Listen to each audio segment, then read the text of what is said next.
first session of our 150th period of sessions, which in itself is a milestone. This morning we have with us the State of Peru, who has asked for this hearing, in fact, on the criminal justice system in Peru. And I would like to say that we are always very pleased when the state takes the initiative of informing us of progress towards better human rights system in the country, and we really welcome you here this morning. We don't have another party at the table, so we'd have a bit more time to speak. The state would have a bit more time to speak. So what I propose is that we give you 30 minutes to make your presentation, after which we would have the usual questions from the Commission, and then you'd have a further approximately 10 minutes to respond to those questions. So we can begin. We expect the Rapporteur for the Rights of Children to join us very shortly, but we will begin. Thank you. Muy buenos días. Muchas gracias, señora presidenta. Quisiera ceder inicialmente el uso de la palabra al doctor Juan Jiménez Mayor, representante del Perú ante la Organización de Estados Americanos, quien quisiera dar unas palabras de bienvenida con relación a la presencia del Estado peruano nuevamente en estas audiencias ante la Comisión Interamericana. Sí, señora presidenta de la Comisión Interamericana, señor relator y comisionado, doctor Cavallaro, para el gobierno del Perú es muy importante manifestarles la amplia disposición que tenemos para estar en esta audiencia, y sobre todo en los temas en los cuales estamos comprometidos, para señalarles a ustedes nuestro compromiso con el sistema interamericano, la perspectiva de trabajo de una política en materia de derechos humanos en el Perú, y que puedan ustedes saber de primera mano, a través de nuestros funcionarios, tanto aquí en Washington como en Lima, conforme ha sido previsto realizar en esta audiencia, que puedan ustedes conocer de primera mano lo que está aconteciendo en los temas que ustedes han sugerido como planteamientos que abordaremos en esta sesión. Muchas gracias. Bien, en esa línea de lo expuesto por el doctor Juan Jiménez Mayor, quien les habla, Luis Huerta, Procurador Supranacional, a dar una presentación entre el tiempo que se nos ha planteado con relación a las propuestas hechas por el Estado peruano. El Estado peruano solicitó la realización básicamente de esta audiencia para exponer 3 temas en concreto. Uno primero, vinculado con la implementación del Código Procesal Penal, del nuevo Código Procesal Penal como se le conoce en el Perú, del año 2004, que está siendo objeto de una implementación progresiva en diferentes partes del país. En segundo lugar, para hacer una presentación del desarrollo de lo que se conoce como la política de defensa de víctimas en el ámbito de los procesos penales u otros que impliquen afectación de derechos fundamentales. Este segundo tema vendría a ser una continuación, vamos a llamarlo así, de una presentación que en su momento hizo el Estado peruano en el año 2012, en el noviembre de 2012, donde vinimos también a la Comisión Interamericana de Derechos Humanos, hicimos una presentación sobre la implementación de la política pública en materia de defensa de víctimas, donde los comisionados que estuvieron allí presentes hicieron una serie de preguntas, hicieron una serie de planteamientos que tomó el Estado peruano como referencia justamente para fortalecer, para adoptar medidas de ajuste orientados a la defensa de víctimas. Y en tercer lugar, haremos una breve referencia también a la reciente aprobación del Plan Integral de Tratamiento de Menores Infractores de la Ley Penal. Pues bien, ¿por qué el interés del Estado de plantear esta audiencia? ¿Por qué el interés de poder venir aquí ante la Comisión Interamericana de Derechos Humanos a exponer estos temas? Porque para nadie es un secreto que uno de los espacios en donde por lo general existe una situación delicada de afectación de derechos fundamentales es en el ámbito de los procesos penales. El Estado peruano hace un seguimiento, realiza un seguimiento de las decisiones de la Comisión Interamericana, de los fallos de la Corte Interamericana de Derechos Humanos, de los pronunciamientos de los diferentes órganos del sistema, también de las recomendaciones que formulan diferentes instancias de la sociedad civil con relación al desarrollo de los procesos penales. toma nota de esos cuestionamientos, de esa problemática, de esas recomendaciones y busca, a través de sus políticas en materia de desarrollo de los procesos penales, de su implementación, adoptar decisiones que permitan superar problemas que se han identificado sobre la base de modelos anteriores. Para nadie es un secreto que en América Latina en su conjunto existe todo un proceso de reforma procesal penal que está buscando pasar de un sistema en donde se presentaban situaciones diversas de afectación de derechos fundamentales hacia otro, un nuevo modelo, por llamarlo así de una manera, en el cual más bien se busca ser más garantista, brindándole mayores oportunidades a las personas procesadas por algún tipo de delito de poder ejercer los derechos reconocidos en la Convención Americana sobre Derechos Humanos. El Estado peruano toma nota de la importancia del artículo 8 de la Convención Americana sobre Derechos Humanos, de las garantías mínimas previstas en este tratado, el corazón del sistema, con relación al desarrollo de los procesos en el ámbito penal, y justamente en el ámbito de estos avances que se han venido dando a nivel de América Latina con relación a la reforma procesal penal, desea plantear o exponer algunos de los resultados concretos que han podido ser identificados en esta materia de implementación de la reforma a partir del año 2004. Un primer tema que nos parece sumamente importante es señalar que el Estado peruano viene adoptando medidas orientadas a garantizar el derecho a ser oído ante las instancias jurisdiccionales por parte de un tribunal independiente, competente e imparcial. Quisiera hacer un paralelo entre lo que era el modelo anterior y lo que es el nuevo modelo. En lo que se conocía como el modelo inquisitivo, todavía vigente en algunas partes del país, la declaración de la persona procesada por un delito se reducía básicamente a la etapa de instrucción en los denominados procesos sumarios, y en el caso de los procesos ordinarios también existía la posibilidad de que interviniese, pero en la etapa del juicio oral. A partir del año 2004, con esta progresiva implementación de las reformas al Código Procesal Penal, en el ámbito de lo que se conoce como el modelo acusatorio, en todas las etapas del proceso, y ya no solo algunas, como era anteriormente bajo el otro modelo, el imputado tiene derecho a prestar declaración y ampliarla a fin de ejercer su defensa y responder los cargos formulados en su contra. Del mismo modo, en el modelo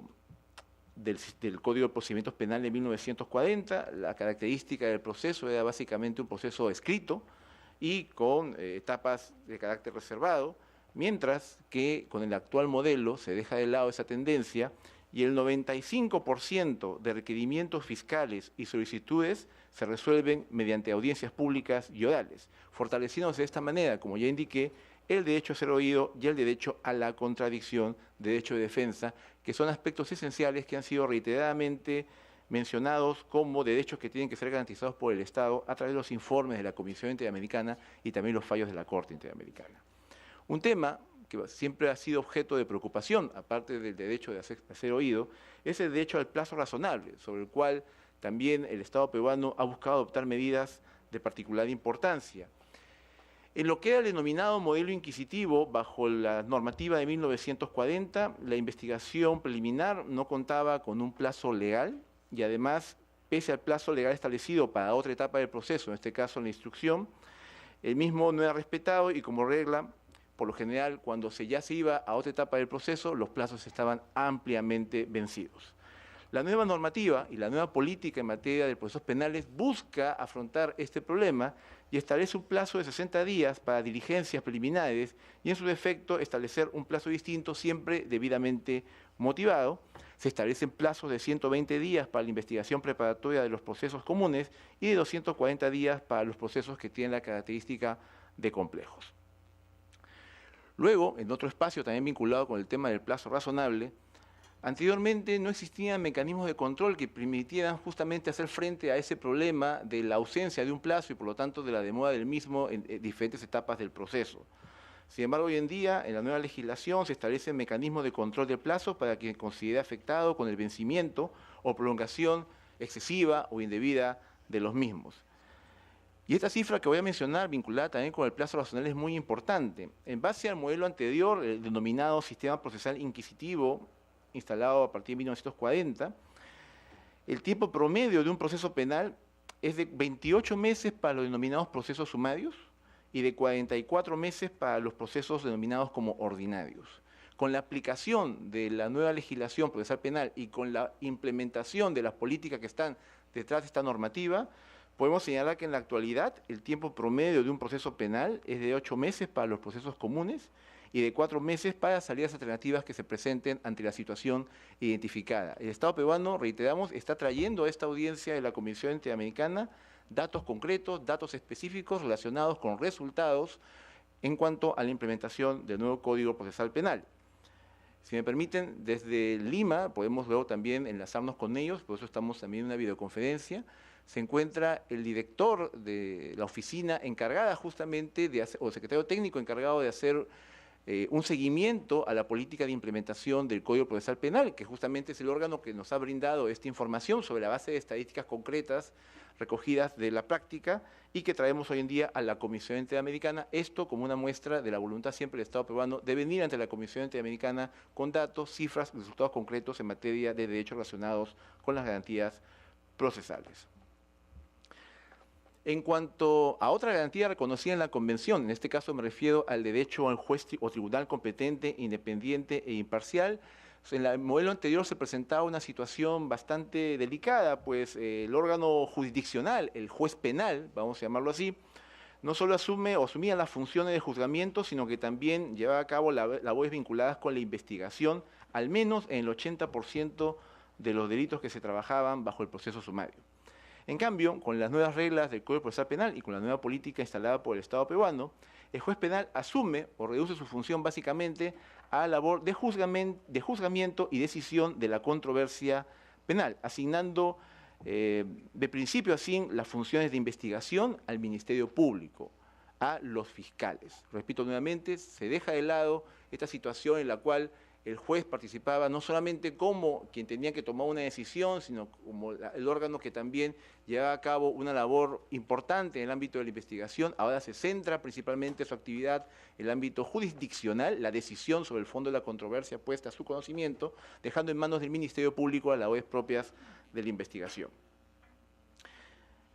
Luego, otro tema que siempre ha sido objeto de polémica en el ámbito de los casos que llegan ante el sistema interamericano es el derecho a la presunción de inocencia, y el Estado peruano también ha adoptado medidas importantes con relación a este punto. Me centro ya en los cambios sustantivos que se han producido y que se llevan a cabo hoy en día en el Estado peruano.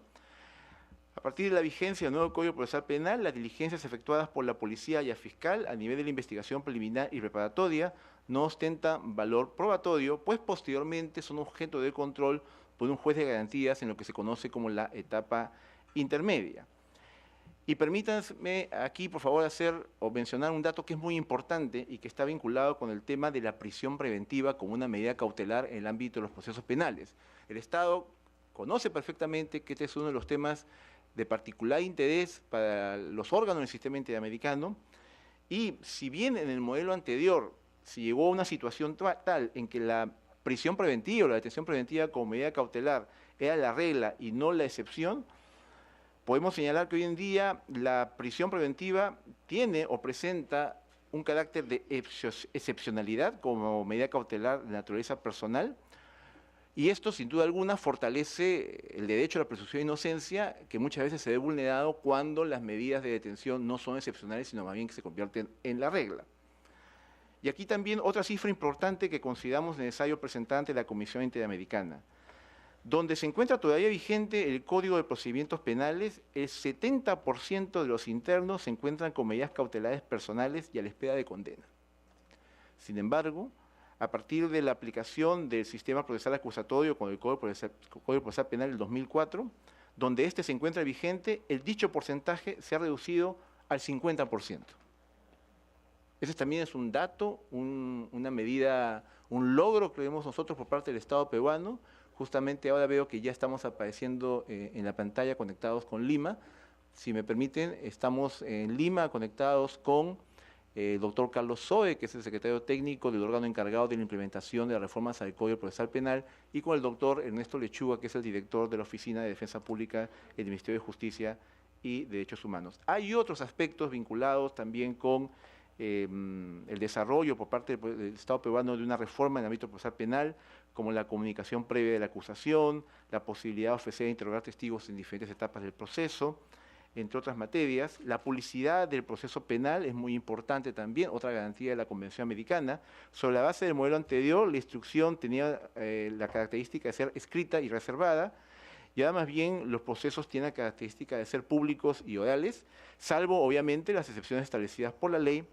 y las partes pueden acceder a la información del mismo en cualquier estadio del proceso, salvo también las limitaciones que la ley pueda señalarse.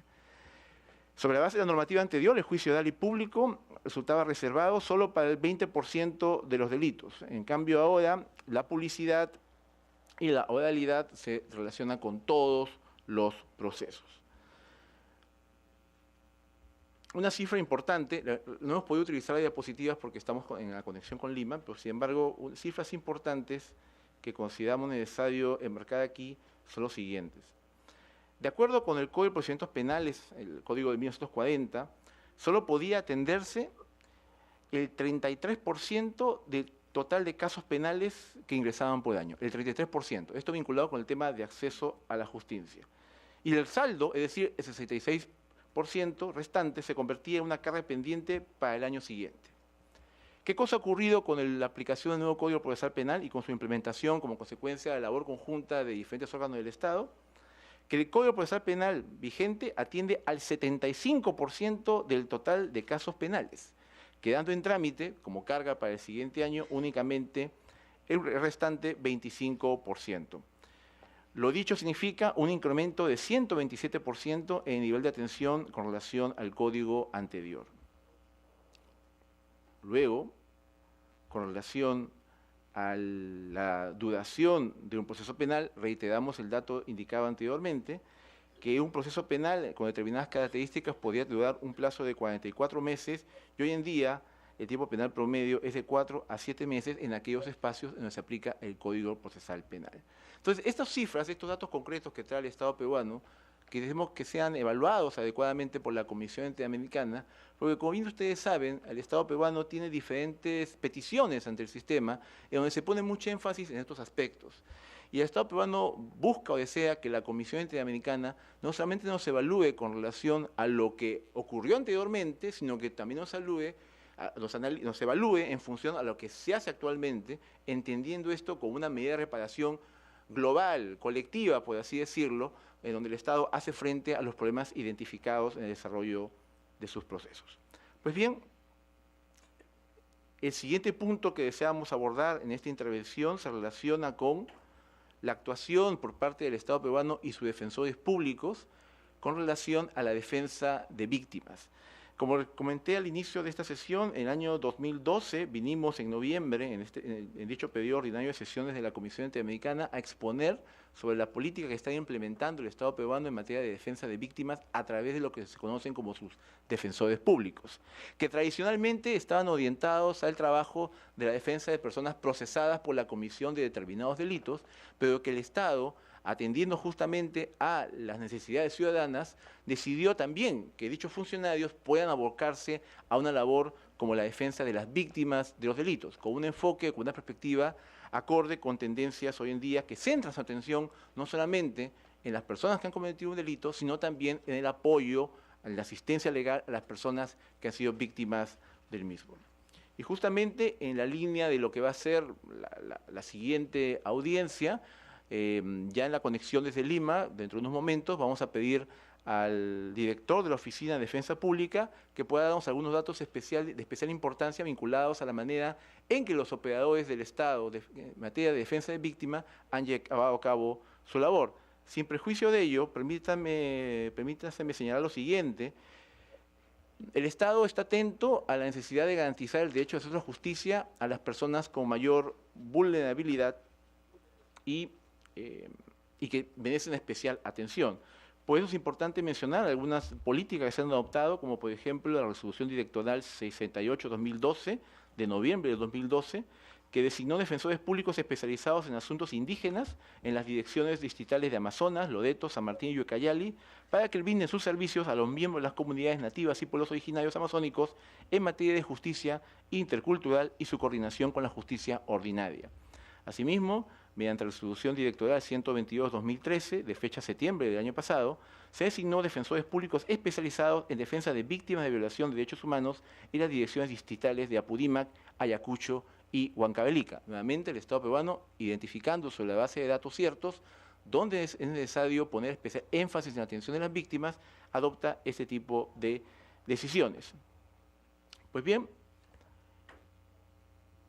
este programa de defensa de víctimas para el próximo año, para el año para este año 2014 y también para 2015, busca incrementar el número de personas del Estado que se dedican a esta labor a fin básicamente de cumplir varios objetivos. Entre ellos, incrementar el porcentaje de atenciones, tanto aquellas que ya implican una orientación a una persona que va a una dependencia del Estado a preguntar qué puede hacer con relación a su caso donde ha sido víctima, pero también lo que viene a ser ya el acompañamiento en el ámbito de los procesos penales concretos que se puedan presentar. Es importante señalar que en el año 2013 se ha tenido un incremento del 65% en atenciones y de un 185% de patrocinios en procesos judiciales. Nuevamente, datos y cifras reales de la realidad que demuestran lo que el Estado peruano viene haciendo con relación a este punto, con relación a este tema, aparte de importantes campañas donde participan los abogados que trabajan en la defensa de víctimas del Estado, que se realizan en todo el país sobre temas de particular importancia, como por ejemplo la campaña nacional contra la trata de personas, que se llevó a cabo en septiembre del año pasado, y otras campañas como la de derecho a la identidad o de pensión de alimentos, en donde participan activamente los defensores públicos a nivel nacional, orientando a la ciudadanía sobre sus derechos con relación a estos puntos, con relación a estas materias. Como ya indiqué, en la conexión con Lima podremos tener algunos datos más específicos con el director de Política de Defensa Pública en el Estado peruano. Y el otro tema que el Estado peruano desea presentar en esta ocasión se relaciona con el Plan Nacional de Prevención y Tratamiento del Adolescente en Conflicto con la Ley Penal, que ha sido aprobado mediante una norma específica, el Decreto Supremo 014-2013 del sector justicia. Existe en el Estado peruano una dirección de política criminal y esta dirección de política criminal ha identificado diferentes temas con la participación de todos los sectores que puedan estar involucrados en la temática de los procesos penales o la política criminal, y uno de los temas prioritarios ha sido justamente la prevención y tratamiento del adolescente en conflicto con la ley penal. Tanto el Poder Judicial como el Ministerio Público, como la Policía Nacional del Perú, como el Ministerio de Justicia y diversas entidades vinculadas con el tema de jóvenes y adolescentes, se han reunido en una mesa para justamente aprobar este Plan Nacional de Prevención, que básicamente lo que busca es hacer frente a esta situación a nivel de 3 rubros. Primero, desde una perspectiva de prevención de la comisión de los delitos, buscando trabajar en lo que son aquellos espacios, el hogar, las zonas donde uno vive, etcétera, a efectos de identificar por qué razones los menores de determinadas personas en la adolescencia llegan a cometer determinados delitos. Es un espacio, por así decirlo, de importancia para el sistema jurídico, pero que busca tener una profunda labor de incidencia social. La pregunta base aquí es, ¿qué se puede hacer para que los adolescentes tengan menos conductas antisociales? Y con relación a esa pregunta, se está estableciendo líneas de acción concretas del Estado por parte de diferentes sectores orientadas justamente a trabajar este problema que es estrictamente social dentro del rubro correspondiente a la perspectiva de prevención del delito. Luego, pasando a un segundo escenario, otra perspectiva de análisis en esta materia es la que corresponde a la Administración de Justicia, en donde ya ingresamos una parte mucho más jurídica y en la cual tanto el Ministerio Público como el Poder Judicial han venido ya desarrollando algunos lineamientos claves sobre cómo hacer frente al tratamiento en el ámbito ya de la justicia penal de los infractores de la ley penal. Y un tercer espacio, tercer escenario de trabajo es la perspectiva de resocialización, es donde se busca que los diferentes órganos del Estado, en especial aquellos que asumen la labor justamente del cuidado de los menores infractores de la ley penal, una vez que ya se ha dado alguna medida con relación a ellos, de proceder justamente a su resocialización, a su reinserción, para ser más claros, de estas personas en la sociedad. Estos 3 niveles de trabajo, la perspectiva de prevención, la perspectiva de administración de justicia y la perspectiva de resocialización, son ampliamente desarrollados en este plan.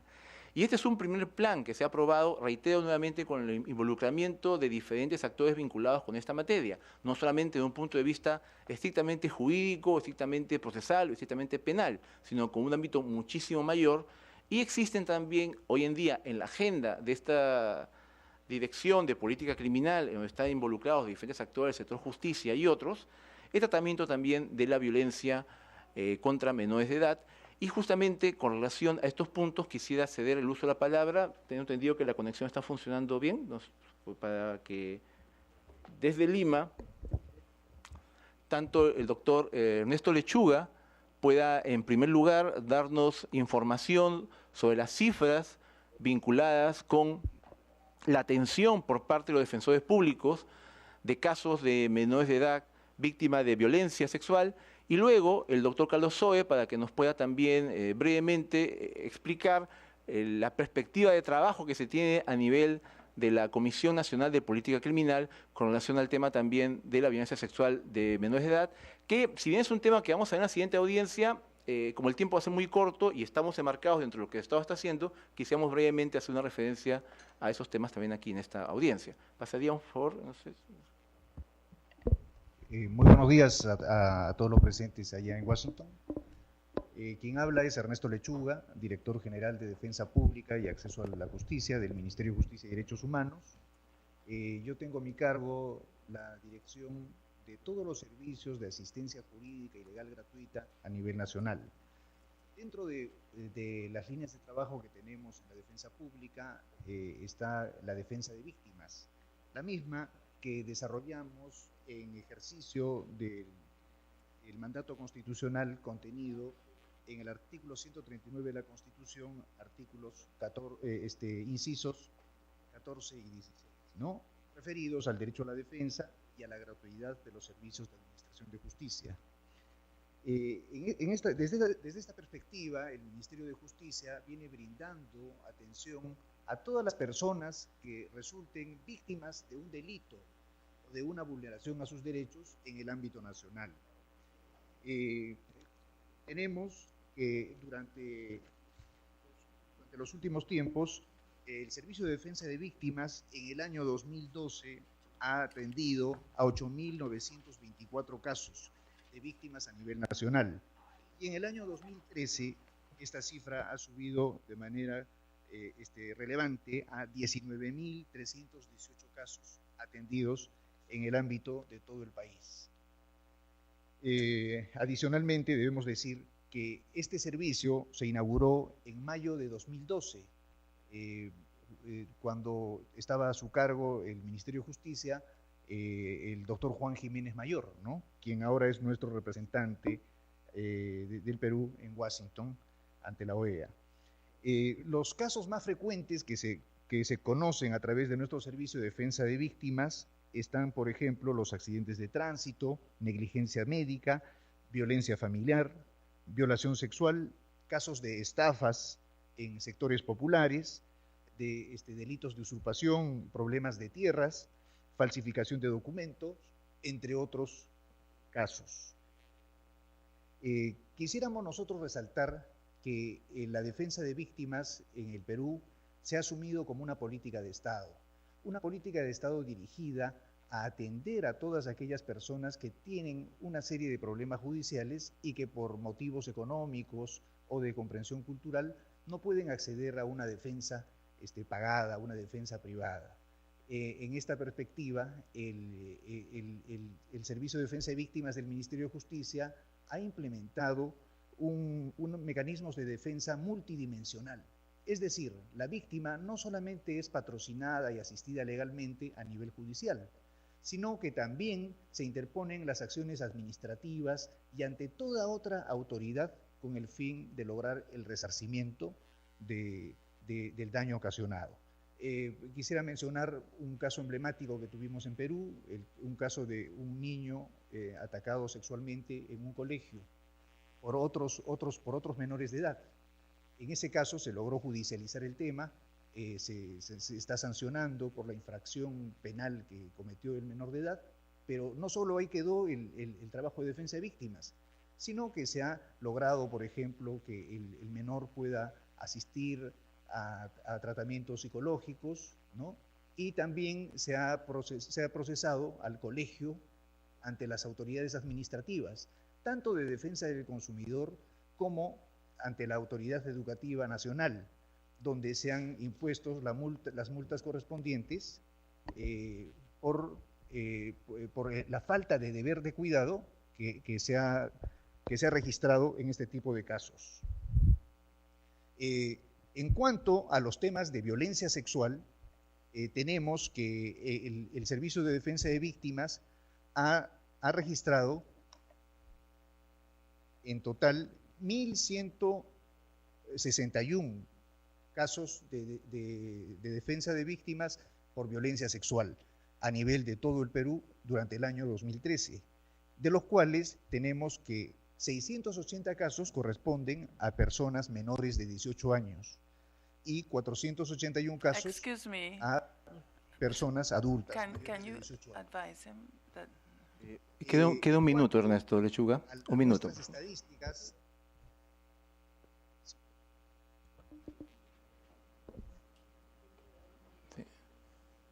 Un minuto queda. para finalizar con la información respecto a violencia sexual en agravio de menores de edad, tenemos que de los 680 casos que hemos patrocinado durante el año 2013, 573 casos estaban referidos a ataques sexuales a niños de sexo femenino, ¿no? Y 107 casos a niños menores de edad de sexo masculino. Y bueno, queremos mencionar que los delitos de violencia sexual en el Perú pues constituyen una grave preocupación para el Estado y que se viene atendiendo a nivel nacional todos aquellos casos que se publicitan a través de los medios de comunicación, que llegan a nuestros servicios a través de la prensa y que también la misma sociedad organizada pone a conocimiento de nuestras 320 oficinas a nivel nacional. Muchas gracias. Vamos a pasar ya a las preguntas o la intervención de la Comisión Interamericana y luego podremos ampliar de Lima algún tema que haya quedado pendiente. Thank you very much. Okay, so now we would give ourselves, we're running a bit late, so 10 minutes I think should be enough for the Commission to ask our questions. I would like to start with the Rapporteur for Peru, Commissioner James Caballero, who of course is one of our new commissioners. This is his first hearing, so I'd give the floor to him. I'm sure he has questions. Muchísimas gracias, señora vicepresidenta, y muchas gracias a los distinguidos representantes del ilustre Estado peruano, tanto los que están acá cuanto los que están en Lima. Y les felicito por los esfuerzos de buscar avanzar con ese proceso de mejorar el sistema de justicia penal para que se ajuste a los requisitos tanto constitucionales peruanos como también los requisitos internacionales en materia de derechos humanos. Ahí yo tenía tres preguntas que quería hacerles sobre ese tema. El primer se refiere a los 9 distritos de los 32, ¿no?, donde no se ha todavía implementado el sistema acusatorio, ¿no? Y entre esas regiones judiciales cuenta Lima, ¿no?, que es se supone la región judicial más importante. ¿Cuándo se espera que se va a poder implementar el cambio en esas regiones judiciales? Primera pregunta. La segunda pregunta, disculpe, se refiere a un tema sobre el cual la Comisión se ha manifestado en un comunicado de prensa en enero de este año, que es el caso de la ley número 30.151, Yo sé que son muy expertos, pero no se supone que uno ha memorizado todas las leyes del Perú. Entonces, doy más informaciones. Según esta ley, modifica las normas jurídicas peruanas de tal forma que, entre comillas, el personal de las Fuerzas Armadas de la Policía Nacional del Perú, que en el cumplimiento de su deber y en el uso de sus armas u otro medio de defensa, cause lesiones o muerte, se encontraría exento de responsabilidad penal. Ahí parece ser muy amplia esa norma y parece estar en choque directo con la obligación del Estado peruano de investigar y también de buscar el juicio, el castigo para cada acto de policía o efectivo de las Fuerzas Armadas que viole a los derechos humanos, ¿no? Entonces ahí quiere preguntar sobre ese tema. Y la tercera pregunta tiene que ver con el acuerdo plenario número 1/2011 de la Corte Suprema de Justicia, que sirve de acuerdo modelo en la región sobre la apreciación de pruebas en casos de delitos de violencia sexual. Pregunta, ¿cómo se viene implementando ese acuerdo? Y la segunda pregunta es si entra en conflicto de alguna manera con los principios garantistas del sistema penal acusatorio. Y ahí le pregunto a los expertos jurídicos acá y también en Lima, ¿cómo se puede trabajar para que no se confunda a través de la norma de la presunción de inocencia con estereotipos negativos, a través de los cuales se supondría que si se trata de la afirmación de la víctima y la palabra del reo, que no se puede darle valor a la palabra de la víctima, ¿no? Entonces, ¿cómo se trabaja la posible tensión entre el garantismo, ¿no?, y este acuerdo que es importante en lo que se refiere a los derechos de las tanto mujeres como niñas víctimas de abuso sexual? Así que esas son las tres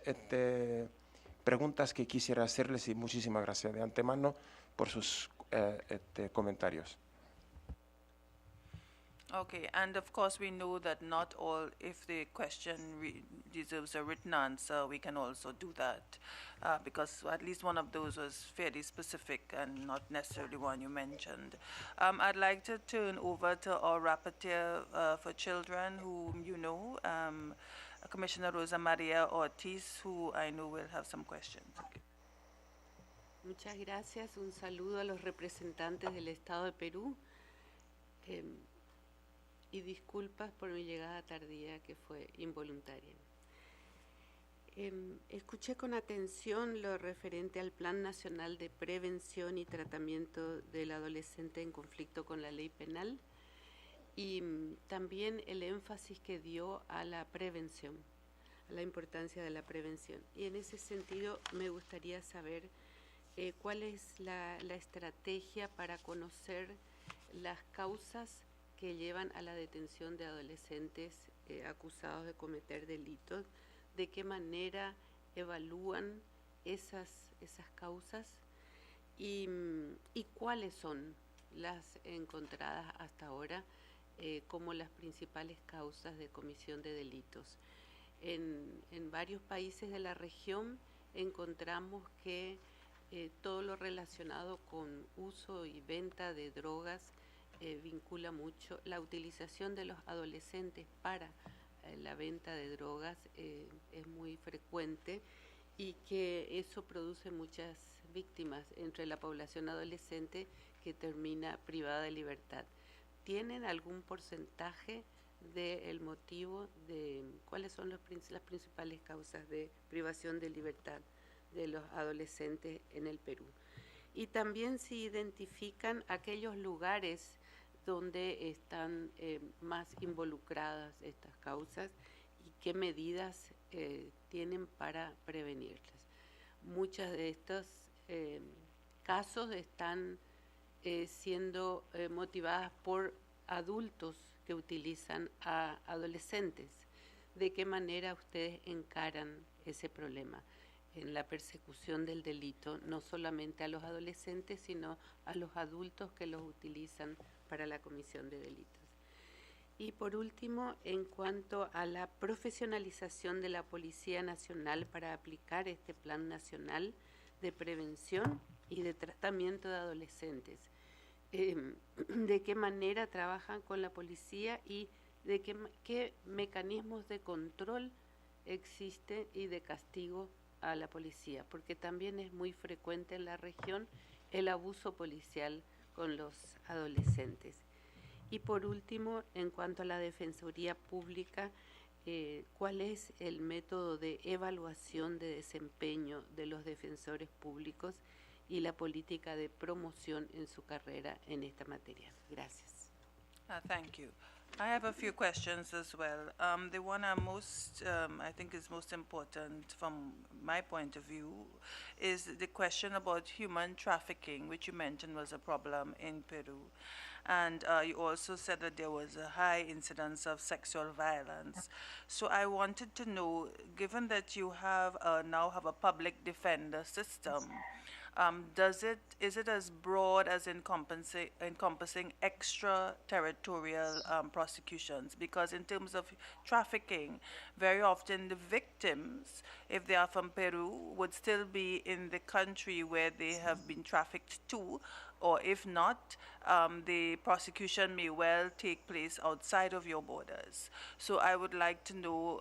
has that been considered in your public defense, especially given the importance of those issues in Peru? I am also interested, as Commissioner Caballero mentioned, about some of these teething problems. The note I have talked about serious obstacles in adapting procedures. So if you can get a bit more information, what are some of those serious obstacles and some of the tensions between having only some of the system in place, not in all districts? Whether you've been having continuous training, for instance. I'm also interested if you have clearly defined criteria for bail or release pending trial, because you said that you were targeting not having persons being detained in a preventative way. It's what we call bail in the common law. I'm not too sure if the word translates evenly. But before a person is convicted, are there set criteria to determine who will stay in prison awaiting trial and who will not? I'm also interested in a comment that was made about the career effectiveness, that there are obstacles in relation to public defenders who are engaged in the system. What are some of these obstacles? And I think that was mine. Did I miss any? Okay, so I don't want to eat up your time, so you have exactly 10 minutes left, and I would prefer to give you the 10 minutes to try to respond, and what we can't work out today, we'll have in writing later on. Thank you. Sí, muchas gracias. De hecho, uno de los objetivos de esta presentación también es desde ya comprometer al Estado peruano ante la Comisión Interamericana para de manera permanente mantenerlos informados de la implementación de las reformas en materia procesal penal, tomando nota de los diferentes enfoques que no solo en esta audiencia, sino también en otras, han sido planteadas, tanto en la perspectiva de la protección de poblaciones vulnerables, como en la perspectiva también de la reducción cada vez mayor de aquellas medidas limitativas de derechos que no encuentren justificación alguna. Desde ya el compromiso en esta audiencia ante la Comisión Interamericana de una información permanente, digamos, trimestral o semestral ante la Comisión Interamericana con relación a estos puntos, tomando nota de los avances, para también recibir por parte de la Comisión lo que puedan ser preguntas, más que cuestionamientos, preguntas, inquietudes, y nosotros buscar a partir de la información para mantenerlos permanentemente informados de ello. En este momento voy a hacer uso de la palabra al doctor Víctor Cubas. Él es fiscal, él forma parte del Ministerio Público y va a hacer una pequeña referencia a la inquietud planteada con relación a la ley vinculada con el uso de la fuerza por parte de las autoridades policiales, pero desde ya permítansenos señalar que el Estado peruano es un Estado que no fomenta la impunidad y más bien busca que aquellas normas que pudieran tener algún grado de interpretación, que pudiese estar orientadas en ese sentido, sean adecuadamente interpretadas y aplicadas por sus operadores fiscales y jurisdiccionales. Y luego pasaremos en Lima con el doctor Carlos Zoe, director de la Oficina de Política Criminal, y quien se referirá básicamente al tema de la implementación gradual del Código Procesal Penal para que pueda explicar cómo va a ser la situación en los, de calendario en los distritos que aún faltan todavía implementarse, y también para que pueda referirse a algunas inquietudes planteadas por la comisionada relatora para los derechos de la niñez con relación a la información que se obtiene sobre los menores infractores a la ley penal, en particular el tema de si se tiene información vinculada con las causas que dan lugar a estas infracciones por parte de este grupo de especial atención. Entonces, cedo en primer lugar el uso de la palabra al doctor Carlos Cubas, Víctor Cubas. Señora Presidenta, señores miembros de la Comisión, en relación al punto planteado, en el Perú se ha dado una ley que regula el uso de la fuerza por parte de la policía, pero de ninguna manera esto implica necesariamente generar condiciones de impunidad. En todos los casos en que se produzcan estas situaciones, van a ser investigadas por el Ministerio Público, que es un órgano constitucional autónomo, y como consecuencia de ello, el fiscal es titular del ejercicio de la acción penal y le corresponde, desde el punto de vista de su mandato constitucional, determinar si en el caso debe promoverse acción penal o no. Entonces corresponde al Ministerio Público la calificación de los casos en que habría una posibilidad de no generar sanción penal para quienes hayan hecho uso, para los policías que hayan hecho uso de la fuerza, y en el otro extremo corresponde al Ministerio Público determinar los casos en que merezca haber investigación y el esclarecimiento debido en un proceso penal con las garantías del debido proceso. Bien, cedemos el uso de la palabra al doctor Carlos Zoe en Lima, director de la Oficina de Política Criminal y de Implementación del Código Procesal Penal en el Perú. Muchas gracias. Un saludo a los comisionados y a los representantes del Estado peruano en Washington. Permítaseme explicar la metodología de la implementación de esta política pública que representa para el Perú la reforma procesal penal peruana. En el Perú existe la más alta autoridad en el marco de la implementación del Código Procesal Penal, es la Comisión Especial de Implementación, que si bien es cierto la preside el Ministro de Justicia, está conformada por el Presidente del Poder Judicial, el Fiscal de la Nación, el Ministro de Interior y el Ministro de Economía y Finanzas.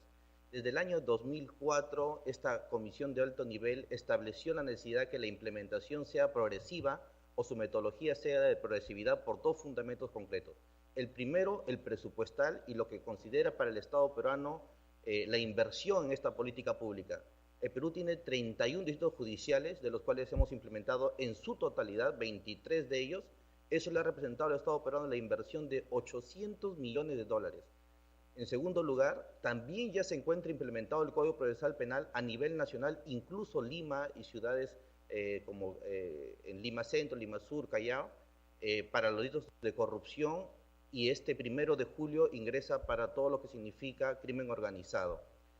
Sin embargo, el segundo criterio de la Comisión desde el año 2004 para hacer una implementación progresiva ha sido el análisis técnico de evaluar constantemente a la implementación. Por eso que nuestro Procurador Supranacional hoy día les muestra a ustedes las cifras después de 7 años de implementación,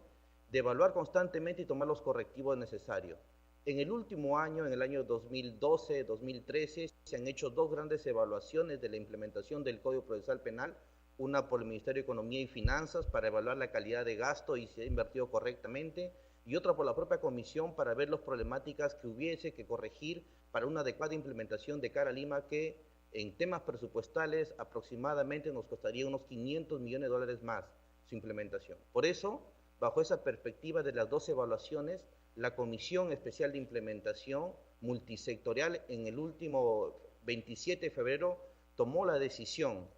a consecuencia de las evaluaciones, establecer y aprobar el plan de consolidación de la reforma procesal penal, que ya se inició, por cierto, en la que se establece mejoras en 17 procesos de gestión, trabajo conjunto, Ministerio Público, Policía Nacional en el marco de la investigación del delito, gestión de audiencias públicas, notificación vía correos electrónicos, etapas, salidas alternativas, entre otras,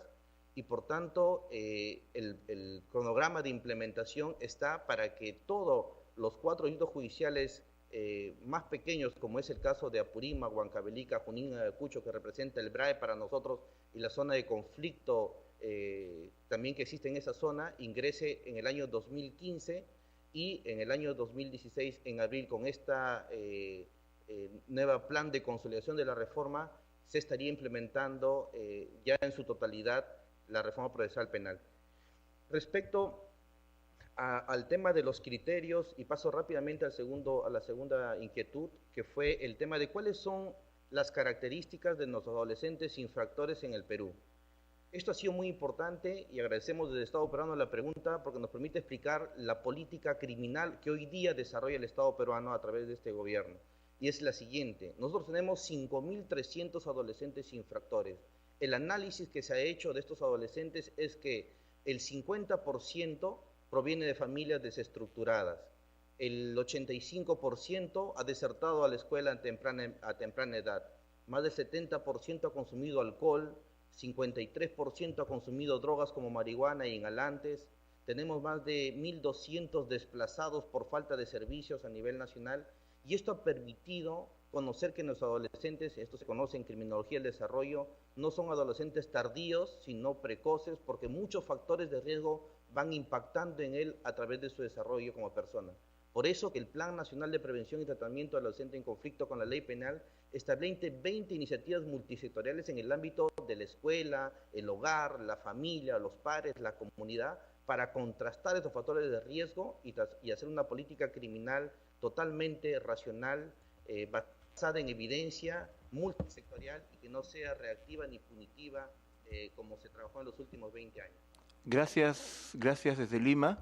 Quisiera simplemente terminar la intervención del Estado reafirmando el compromiso del Estado peruano de adoptar todas aquellas medidas o políticas que impliquen garantizar o hacer efectivo realmente las garantías procesales previstas en el artículo 8 de la Convención Americana sobre Derechos Humanos. Ese es el compromiso del Estado peruano. Por eso hemos solicitado esta audiencia a continuación de una que pedimos ya hace 1 año y medio y que también se concedió y que realizamos. Desde ya nuestro compromiso también reiterarlo para mantener informada a la Comisión sobre todos estos temas que han sido aquí planteados. Muchas gracias.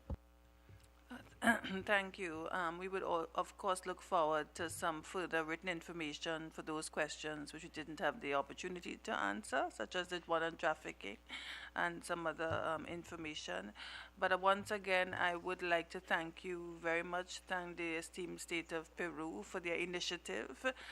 We really do appreciate your openness and your spirit of cooperation with the Commission in coming here to present to us the really very, I must say, I think we agree, impressive progress that you've already made, despite whatever obstacles may still remain. We want to encourage you to continue to work towards this goal of improving the criminal justice system and to reaffirm that the Commission will continue not just to evaluate in order to criticize, but also to evaluate in order to assist in whatever way we can. So thank you once again for coming, and good day. Bye.